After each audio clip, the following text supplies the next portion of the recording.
शुक्लां ब्रह्मविचारसारपरमामाद्यां जगद्व्यापिनीं वीणापुस्तकधारिणीमभयदां जाड्यान्धकारापहां हस्ते स्फाटिकमालिकां विदधतीं पद्मासने संस्थितां वन्दे तां परमेश्वरीं भगवतीं बुद्धिप्रदां शारदां। श्री महागणाधिपतये नमः। श्री महासरस्वत्यै नमः। श्री गुरुभ्यो नमः। శని సంచారము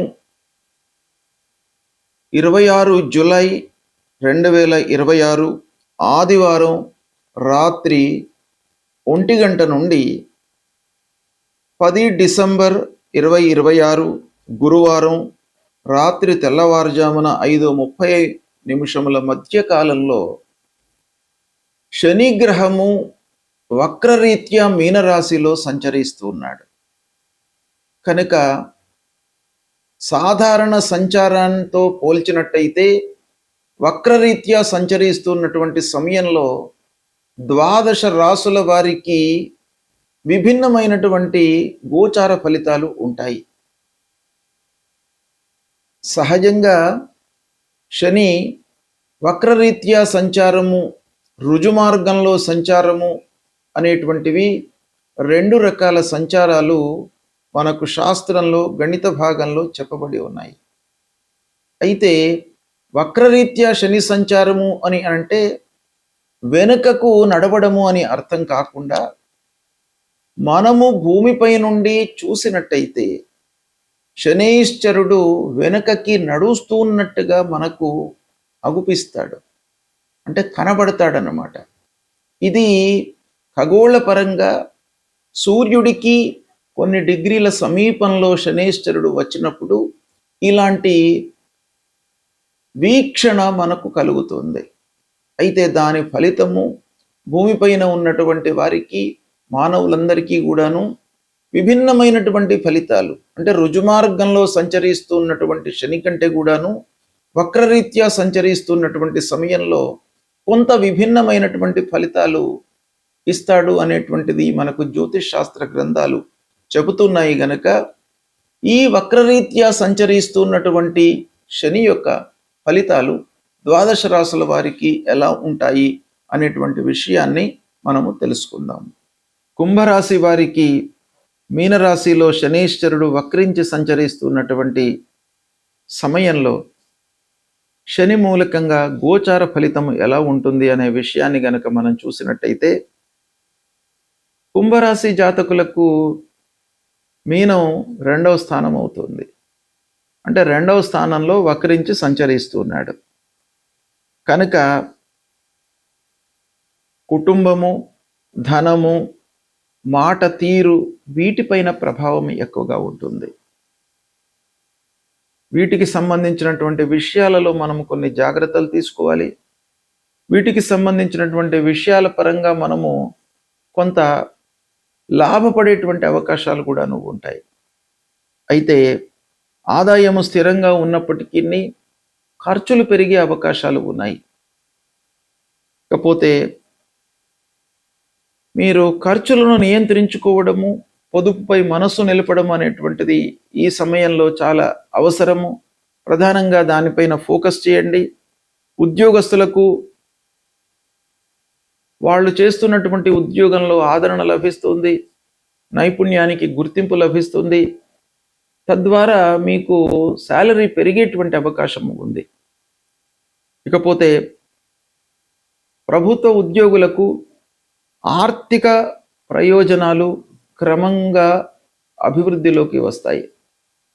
అంటే మీరు చేస్తున్నటువంటి పనుల మూలకంగా ప్రపోర్షనల్గా మీకు డబ్బు రావడం అనేటువంటిది క్రమంగా పెరిగే అవకాశాలు ఈ సమయంలో ఉన్నాయి. వ్యాపారస్తులు ముఖ్యంగా డబ్బు విషయంలో చేస్తున్నటువంటి వ్యవహారాలలో కొంత జాగ్రత్తగా ఉండండి. మాటలలో కొంత జాగ్రత్తగా ఉండండి. మీరు మాట్లాడుతున్నటువంటి మాటను వాళ్ళు పరిగణనలోకి తీసుకొని మిమ్మల్ని నమ్మేటట్టుగా మీరు ఉండాలి. ఎందుకంటే వాక్కు మూలకంగా, కొన్ని మాట తీరు మూలకంగా పనుల లోపల కొంత నష్టం జరిగే అవకాశం ఉంది. దాన్ని మీరు జాగ్రత్తగా నియంత్రించుకోండి. పూర్వం ఇచ్చినటువంటి డబ్బు మీకు వసూలు అవుతుంది, అంటే పాత బాకీలు వసూలు అయ్యేటువంటి అవకాశం ఈ సమయంలో ఉంది. కుటుంబం లోపల అందరూ కూడాను కలిసికట్టుగా ఉంటారు, సంతోషంగా ఉంటారు. ఐక్యత అనేటువంటిది బాగా కనబడుతుంది కుటుంబం లోపల. ముఖ్యమైనటువంటి విషయం ఏంటంటే, మీరు మాట తీరు లోపల కొంత ఓపికతో ఉన్నట్టయితే చాలా పనుల లోపల మీకు అనుకూలమైనటువంటి నిర్ణయాలు ఉంటాయి. ఫలితాలు కూడాను మీకు సంతృప్తికరంగా ఉంటాయి. వ్యవసాయదారులకు స్థిరమైనటువంటి ఆదాయం కనబడుతుంది ఈ సమయం లోపల. కొంత సంతృప్తిగా ఉంటారు వ్యవసాయదారులు. విద్యార్థులు మట్టుకు చాలా కాన్సంట్రేషన్తో వర్క్ చేయాలి. కుంభరాశిలో రాస్యాధిపతి శని, అలాంటి శని 2వ స్థానంలో ఉన్నాడు. కాబట్టి మీరు ఓపికతో, ఏకాగ్రతతో ఉన్నట్టయితే సత్ఫలితాలను పొందుతారు. వివాహాది శుభకార్య ప్రయత్నాలకై ఆత్మీయుల యొక్క సహాయ సహకారాలు, సోదరులు, బంధువర్గం యొక్క సహాయ సహకారాలు మీకు బాగా అందుతాయి. పిల్లలు చాలా అభివృద్ధిలోకి వచ్చేటువంటి సూచనలు కనబడుతున్నాయి. ఆరోగ్యపరంగా మీరు కొన్ని జాగ్రత్తలు మట్టుకు తీసుకోవాలి. ఇల్లు, వాహనము కొనుగోలు విషయంలో జాగ్రత్తలు తీసుకోండి. ఆకస్మికమైనటువంటి పనులు కొన్ని జరిగే అవకాశాలు ఉన్నాయి. అంటే మీరు ఊహించిన దానికి విభిన్నంగా ఫలితాలు కొన్ని కార్నర్స్లో వస్తాయి. ఇక లాంగ్ టర్మ్ ఇన్వెస్ట్మెంట్స్ పైన మీరు మనస్సు నిలుపుతారు. తద్వారా మీకు ఫలితం కూడాను వస్తుంది. ఆర్థికపరమైనటువంటి మద్దతు లభిస్తుంది. కళాకారులకు మంచి వస్తాయి. ఆధ్యాత్మికత మీ లోపల బాగా పెరుగుతుంది. అంటే మానసిక ప్రశాంతతకు మీరు ప్రాధాన్యత ఇవ్వడం మూలకంగా మీరు ఆధ్యాత్మిక వైపుకు మరలే అవకాశం బాగా ఉంది. ఈ విధంగా చూసినట్టయితే కుంభరాశి వారికి మీనరాశిలో శనేశ్వరుడి యొక్క సంచారము కొంత అనుకూలంగా ఉన్నప్పటికీ మీరు చాలా విషయాలలో జాగ్రత్తగా ఉంటూ సంయమనంతో నిర్ణయాలు తీసుకోవడం చాలా అవసరము. సద్వినియోగపరచుకోండి. శనైశ్వరుడు మీనరాశిలో వక్రించి సంచరిస్తున్నటువంటి సమయంలో ఆయా రాసుల వారికి గోచార రీత్యా 1, 2, 4, 5, 7, 8, 9, 10, 12 స్థానాలలో ప్రతికూలమైనటువంటి ఫలితాలను ఇస్తాడు.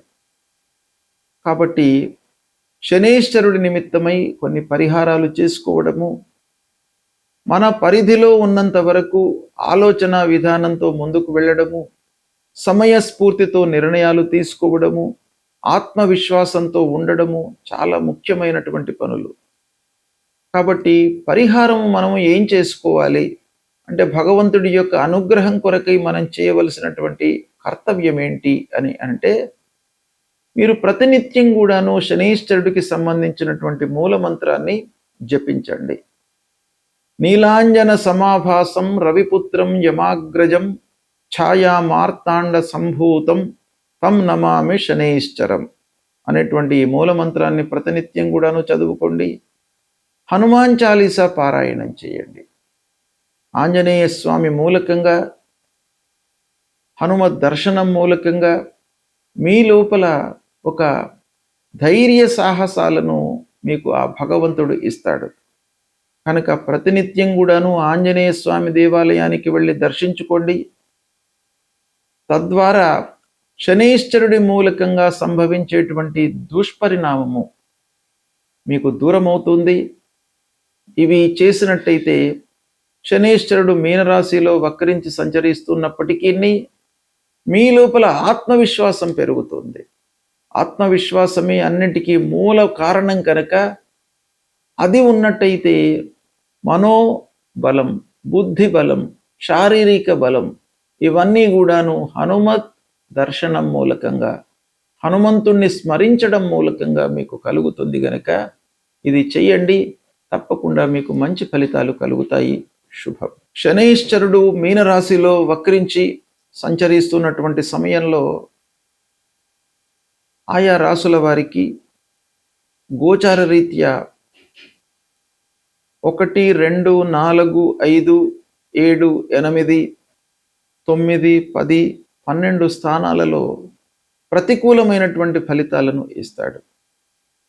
కాబట్టి శనైశ్చరుడి నిమిత్తమై కొన్ని పరిహారాలు చేసుకోవడము, మన పరిధిలో ఉన్నంత వరకు ఆలోచన విధానంతో ముందుకు వెళ్ళడము, సమయస్ఫూర్తితో నిర్ణయాలు తీసుకోవడము, ఆత్మవిశ్వాసంతో ఉండడము చాలా ముఖ్యమైనటువంటి పనులు.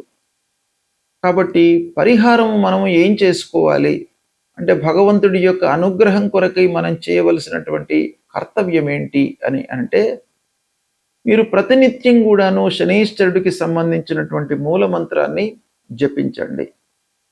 నీలాంజన సమాభాసం రవిపుత్రం యమాగ్రజం ఛాయా మార్తాండ సంభూతం తం నమామి శనైశ్చరం అనేటువంటి ఈ మూలమంత్రాన్ని ప్రతినిత్యం కూడాను చదువుకోండి. హనుమాన్ చాలీసా పారాయణం చేయండి.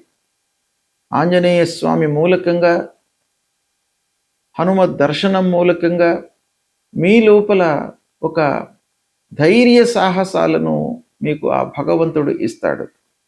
కనుక ప్రతినిత్యం కూడాను ఆంజనేయ స్వామి దేవాలయానికి వెళ్ళి దర్శించుకోండి. తద్వారా శనైశ్చరుడి మూలకంగా సంభవించేటువంటి దుష్పరిణామము మీకు దూరమవుతుంది. ఇవి చేసినట్టయితే శనైశ్చరుడు మీనరాశిలో వక్రించి సంచరిస్తున్నప్పటికీ మీ లోపల ఆత్మవిశ్వాసం పెరుగుతుంది. ఆత్మవిశ్వాసమే అన్నిటికీ మూల కారణం కనుక అది ఉన్నట్టయితే మనోబలం, బుద్ధి బలం, శారీరక బలం ఇవన్నీ కూడాను హనుమత్ దర్శనం మూలకంగా, హనుమంతుణ్ణి స్మరించడం మూలకంగా మీకు కలుగుతుంది గనక ఇది చెయ్యండి, తప్పకుండా మీకు మంచి ఫలితాలు కలుగుతాయి. శుభం.